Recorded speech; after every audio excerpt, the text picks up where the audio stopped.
Namaste everyone. Mahati Wellness welcomes you to this series on Maharshi Patanjali's Yoga Sutras. Today we will be exploring Sutra 1.7 from chapter 1, which is Samadhipad. The sutra goes like this: Pratyaksha Anumana Agama Pramanani, which means Praman or the right knowledge arises from direct perception or inference or reliable testimony. Maharshi Patanjali now elaborates the first vritti Praman. Praman literally means that which leads to accurate knowledge. It manifests in three forms: Pratyaksh, Anuman, Agama. Pratyaksh means direct perception through mind and senses. For example, seeing the fire directly. Second is Anuman. Anuman is inference, that is, knowing something indirectly. For example, seeing the smoke and inferring that there must be fire. Third is Agama. Agama is valid testimony or trustworthy word from scriptures or realized teachers. Now, when they three, Pratyaksh, Anuman, Agama, they work in harmony, they help us gain clear understanding of the truth. However, Praman is still a modification of the mind. It belongs to mind and senses. Therefore, even the right knowledge or Praman is not the ultimate reality, it is a relative truth.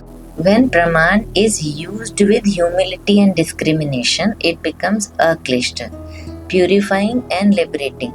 But when it leads to pride, dogma, attachment to ideas, it becomes klishta, binding and painful.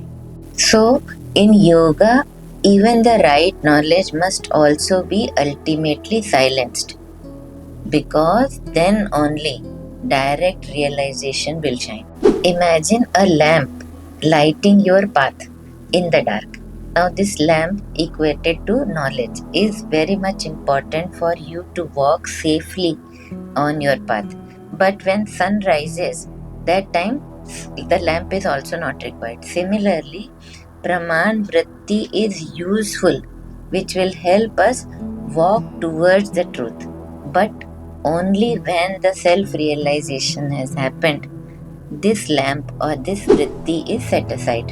In 1.6, Maharishi Patanjali listed 5 vrittis. In 1.7, starting with Brahman, he classifies its 3 forms to discern how true knowledge is received.